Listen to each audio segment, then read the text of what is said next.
Welcome friends, मैं आपका दोस्त एस्ट्रोलॉजर मुनीश आपका अपने चैनल में बहुत बहुत स्वागत करता हूं दोस्तों। और आपको आपके फ्यूचर के लिए बहुत बहुत शुभकामनाएं देता हूं दोस्तों। तो दोस्तों, आज मैं आपको टॉपिक लेके आया हूं 10th हाउस के रिगार्डिंग। 10th हाउस जो हमारा कर्मेश है, कर्म है। बाकी काफ़ी चीज़ें हर हाउस से रिलेट होती हैं, तो वो मैं डिस्कस भी कर चुका हूँ कि कुंडली में 12 घर होते हैं। पहला घर लगन होता है, दूसरे घर का क्या रोल होता है, तीसरे घर का। तो आज मैं बात करूँगा 10th हाउस की, जिसको हम कर्मेश और कर्म भाव कहते हैं हमें। और उस घर में अगर राहु जैसे प्लैनेट आ जाए तो क्या प्रभाव देंगे आपके कर्म के ऊपर, क्योंकि राहु के नाम से बहुत डराया जाता है। और राहु के बताते बताते साथ में मैं केतु को भी कवर कर लूँ, क्योंकि राहु केतु आपस में एक ओपोजिट डायरेक्शन में ही होते हैं। अगर राहु 10th में हुआ तो केतु 4th में होगा, अगर राहु 4th में हुआ तो केतु 10th में होगा। तो इसलिए मैं 10th हाउस में राहु को तो कवर करूंगा ही, लेकिन केतु का भी आपको बताऊंगा कि उसका कर्म पे क्या इम्फेक्ट पड़ता है। तो दोस्तों, मैं बात करूंगा अभी फिलहाल अकेले राहु की। बाकी अगर कर्मेश में आपके राहु के साथ और कोई प्लैनेट की कंजंक्शन हो जाती है जो कोई किसी और घर का लोड है, तो उससे थोड़ा उस प्लैनेट का भी प्रभाव आएगा। राहु का प्रभाव होगा, राहु की नेचर है, केतु की नेचर है। अगर वो राहु शनि के साथ बैठ जाए तो शनि की चीज़ें ग्रहण कर लेता है। गुरु की राशि मीन में बैठ जाए तो ज़्यादा शरारत नहीं करता।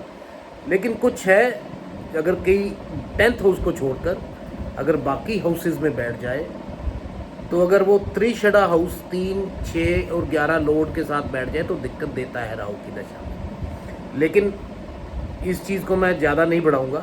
मैं सिर्फ राहु का 10th हाउस में होना, ये आपको, चाहे आपकी कुंडली कोई भी हो और 10th हाउस में कोई भी नंबर हो आपका, उससे थोड़ी सी और एक्यूरेट प्रेडिक्शन हो जाएगी। लेकिन जो मैं अभी बता रहा हूँ, राहु का 10th हाउस में होना, आप अपना 10th हाउस देखो, कोई भी लगन है आपका, 10th हाउस में कोई भी राज नंबर पड़ा हुआ है उसको छोड़ो, 10th हाउस में राहु अगर आपके पड़ा हुआ है। तो दोस्तों, राहु के बारे में आपको बता दूं, राहु जो प्लैनेट है इसका आपको नेचर पहले जानना बहुत ज़रूरी है। ये हमारा जो भी ऑनलाइन का वर्क है जो आज के टाइम में चल रहा है, ये राहु का प्रभाव है। ऑनलाइन सब राहु ही देखता है। नेट बैंकिंग राहु के हाथ में है, नेट कोई भी संबंधित चीज़ है। ये मीडिया जो हो गया, जो हम टेलीविज़न देखते हैं, मोबाइल फ़ोन यूज़ करते हैं, ये सारा राहु है। और राहु ऐसा प्लैनेट है जो बंदे को रातों रात अमीर बना देता है। किसी प्लैनेट में इतना दम नहीं है जो राहु की तरह बिहेव करे, क्योंकि राहु जब देता है तो खुद इंसान को नहीं पता होता कि मैं फेमस होने जा रहा हूँ, और वो राहु ही फेमस करवा देता है उसको बहुत छोटे टाइम में। तो 10th हाउस में राहु अगर आता है तो पहले तो वो व्यक्ति का करैक्टर कैसे होगा, मैं तो मोटी सी बात आपको समझाऊंगा कि वो व्यक्ति पहले, राहु है एक अपना, जैसे मैंने कहा कि एकदम क्या चीज़ होती है, एक्सप्लोजन होता है, एक्सप्लोजन, विस्फोट।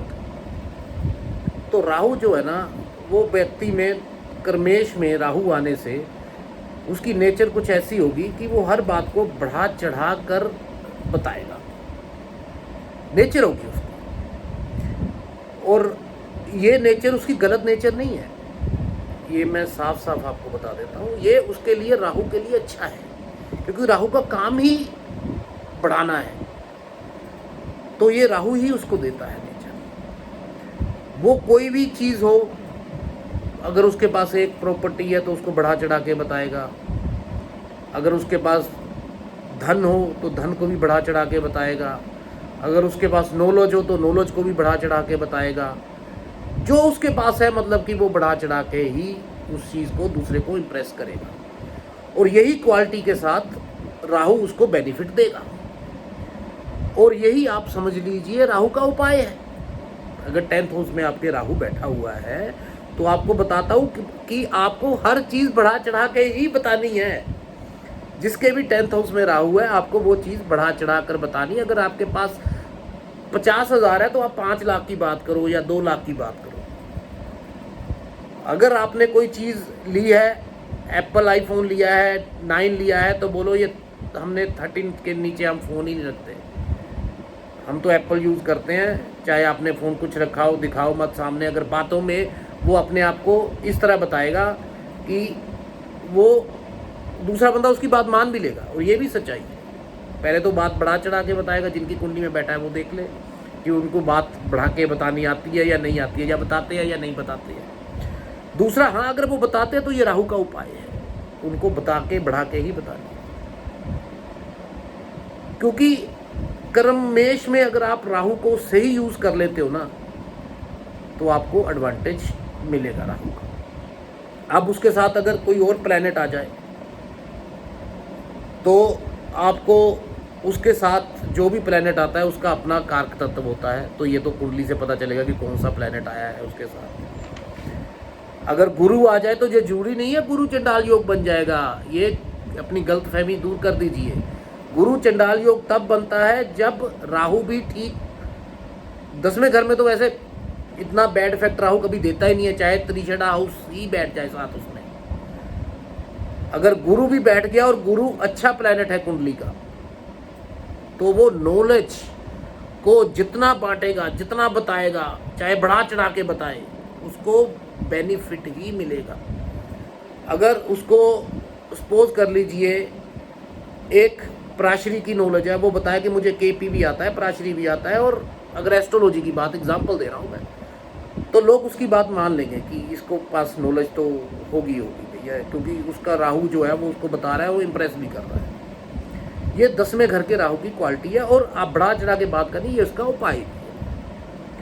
तो 10वें का राहु सबसे बेस्ट राहु, सबसे बेस्ट प्लेसमेंट है जिनके भी है। 11th का राहु भी अच्छा होता है, लेकिन साथ में अगर ग्रह कोई ना आए तो मच बेटर है, मच बेटर है। अगर ग्रह आ जाए तो फिर सारा देखना पड़ता है कि कौन से घर का लोड आया हुआ है जो राहु के साथ बैठ गया। अगर 11वें घर में राहु के साथ त्रिशेड़ा का लोड बैठ गया है तो आपकी डिज़ायर फुलफिलनेस नहीं होगी और राहु की दशा आपको तंग करेगी। सिर्फ 10th ही हाउस ऐसा है जिसमें वो राहु नेगेटिव इंप्रेशन नहीं देता, इवन अगर वो त्रिशेड़ा लोड के साथ भी बैठ जाए। उसके बाद हम दूसरा ले लेते हैं कि केतु। केतु क्या चीज़ है, केतु को भी जानना जरूरी है। केतु है ब्लॉकेज, केतु है स्पिरिचुअलिटी, अध्यात्मक। तो आपको केतु अगर 10वें घर में आ जाए तो केतु आपके कर्मेश में आ गया तो कर्म में तो आपके ब्लॉकेज आ गई। आप कई लोग कहेंगे कि आपका कर्म तो काम तो चलेगा नहीं, लेकिन हमने केतु के साथ जो चीज़ें लिंक होती हैं वो चीज़ें जोड़नी है। तब हमने बढ़ा चढ़ा के बात नहीं बतानी, हमने सिंपलिसिटी को अपनाना है, हमने स्पिरिचुअलिटी को अपनाना है, सिंपल रहना है। स्पिरिचुअल अगर आपकी दशा आ गई, सपोज कर लीजिए 40 साल में आ गई आपकी दशा, केतु की दशा 7 साल रहती है, तो आपके 7 साल तो आप समझ लीजिए कि आप स्पिरिचुअल होंगे ही होंगे, अध्यात्म की तरफ आपका ध्यान जाएगा। और केतु कारक है वास्तु का। अगर आप इसमें वास्तु का काम कर लेंगे तो सोने पे सुहागा हो जाएगा, अगर आपका 10th में केतु है, क्योंकि केतु रेट करता है वास्तु के साथ। और अगर शनि भी अच्छी पोजीशन पे बैठा है तो केतु के काम में 4 चांद लग जाएंगे, वास्तु के काम में 4 चांद लग जाएंगे।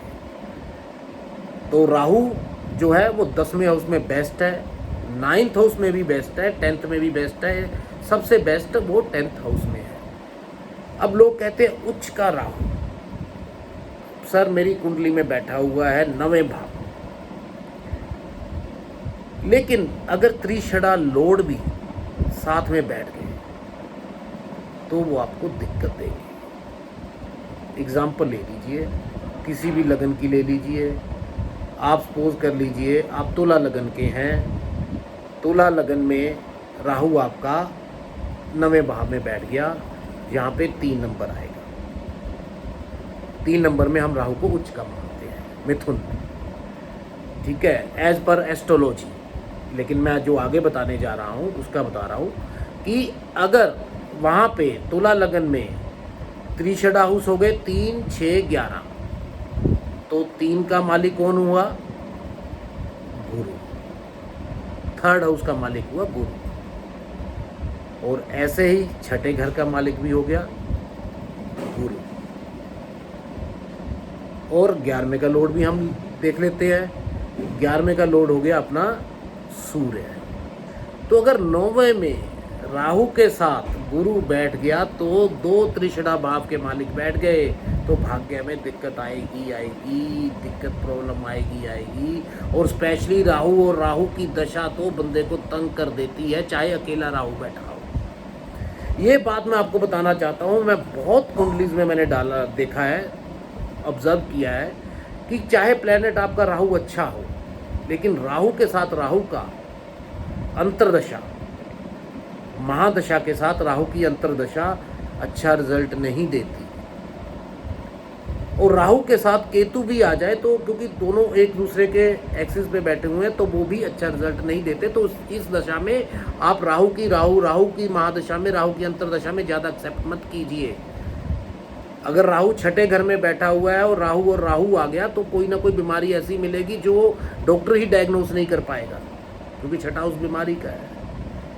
अगर 9वां हाउस भाग्य का है और वो राहु बैठा हुआ है, वो थर्ड हाउस को देख रहा है, कोई यात्रा करवानी चाहता हो और राहु की दशा जाए, यात्रा में रुकावट डाल देगा, कुछ ना कुछ दिक्कत कर देगा राहु की दशा में। राहु की दशा में चाहे आपका राहु जितना मर्जी बढ़िया हो, लेकिन आप ये बात याद रखना कि राहु की जो पहली दशा है वो राहु के साथ ही आएगी। उस दशा में आपको थोड़ी परेशानी हो सकती है, जो मैंने अपना ऑब्जर्व किया है मैक्सिमम कुंडली में। और राहु के साथ केतु भी आए, वो भी ज़्यादा बेस्ट रिजल्ट नहीं देती। बाकी दशाएं प्लैनेट्स के हिसाब से अच्छा रिजल्ट देती है, अगर राहु की पोजीशन ठीक है।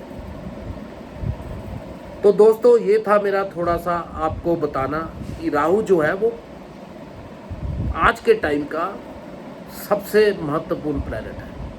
ये नहीं कह रहा हूँ कि बाकी 8 प्लैनेट महत्वपूर्ण नहीं है।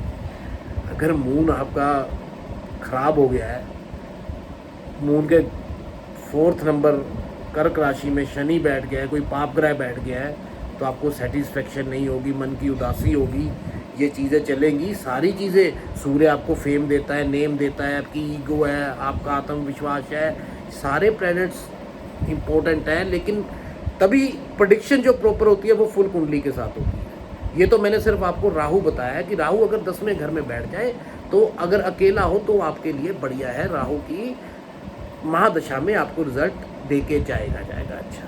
अगर उसके साथ कोई बैड हाउस का प्लैनेट लॉर्ड ना बैठा, अगर 10वें में आपके केतु है, क्योंकि केतु भी हमने लिया है, तो ये एक आपको, जब केतु की अगर दशा महादशा आ गई, उसकी पोस्ट कर दीजिए।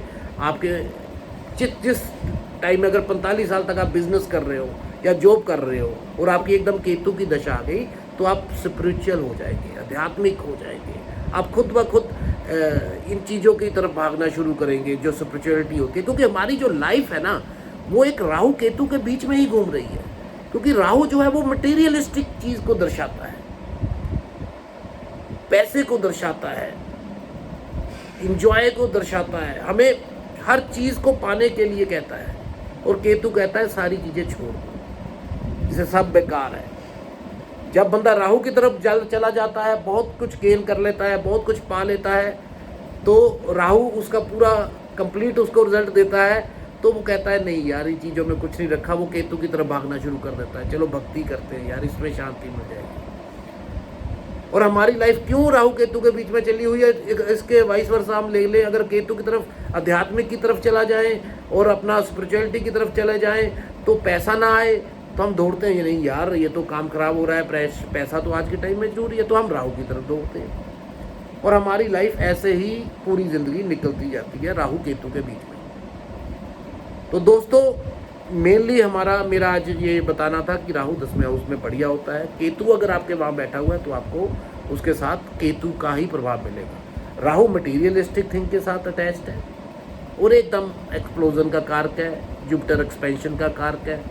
अगर जुपिटर राहु बैठ जाए और जुपिटर 10वें घर में, अगर जुपिटर अच्छा प्लैनेट है उस कुंडली का, तो वो एक्सपेंशन के साथ एक्सप्लोजन कर देगा। एकदम बंदे का ज्ञान 3-4 साल में ही बंदा हाईलाइट हो जाएगा मार्केट में। थ्रू, मैंने बताया, ऑनलाइन, इंटरनेट। और बड़ा ले लीजिए आप, अगर कर लीजिए तो कम्युनिकेशन, ऑनलाइन कम्युनिकेशन या ऑनलाइन टीचिंग, ये भी राहु के साथ ही लिंक है। ऑनलाइन कोरोना काल में लोगों ने ऑनलाइन कोचिंग दी, टीचिंग दी, वो काफ़ी लोग कई फेमस हो गए। वो सारा राहु का ही, जिनका शायद में दशा महादशा उनकी चल रही हो मे बी, तो राहु ने उनको एक हिट दे दिया, उनको ऊपर उठा दिया। जिनकी केतु की आई होगी, सपोज कर लीजिए 10वें घर में, तो वो स्पिरिचुअल की तरफ जाएंगे। ओवरऑल लाइफ भी ऐसी ही रहेगी कि अगर केतु 10वें घर में है तो मैक्सिमम वो बंदा काम काज निम्रता से करे, झुक के करे, सिंप्लिसिटी से करे। अगर जॉब कर रहा है तो भी सिंपल रह के करे, डिमांडिंग नेचर ना हो। जो राहु है वो इसके उल्टा है, वो कहता है बढ़ा चढ़ा के बताना है, और बढ़ा चढ़ा के बताए हुए तभी आपको सक्सेस मिलेगी और आपको काम आपके बनेंगे, और आपको चीज़ डिमांड करनी है, मांगनी है। ये चीज़ें कुंडली में बस अगर इन ग्रहों को आप थोड़ा सा एडजस्ट करना सीख लेंगे तो आपकी कुंडली में कोई दिक्कत नहीं है कि हमने कैसे चलना है। बस रास्ता सबका वही होता है, सिर्फ सोच और हमें पता होना चाहिए कि कौन सा प्लेनेट हमें कैसे लेके जाना चाहता है। तभी मैं कहता हूँ, कभी त्रिक भाव के त्रिषड़ा लोड हम कहते हैं, उपचय हाउस भी होते हैं। अब 3, 6, 10, 11 उपचय हाउस है जिनसे हमें ग्रोथ मिलती है। 6 को हम त्रिक भाव भी कहते हैं। इन चीज़ों की इतनी इंपॉर्टेंस नहीं है जितनी इंपॉर्टेंस है कि उनकी प्लेसमेंट कैसे है और उनको हमने यूज़ कैसे करना है, ये मेन जरूरी है। और प्लैनेट्स का हमें नेचर पता होना चाहिए, उस घर की नेचर पता होना चाहिए। तो दोस्तों, ये मैंने आपको थोड़ा सा बताया राहु और केतु 10वें घर में। आपसे आज्ञा लेता हूँ, मिलते हैं अपनी नेक्स्ट वीडियो में। तब तक के लिए मेरी तरफ से आपको शुभकामनाएं। भगवान सब सुख रखे। Okay, thank you.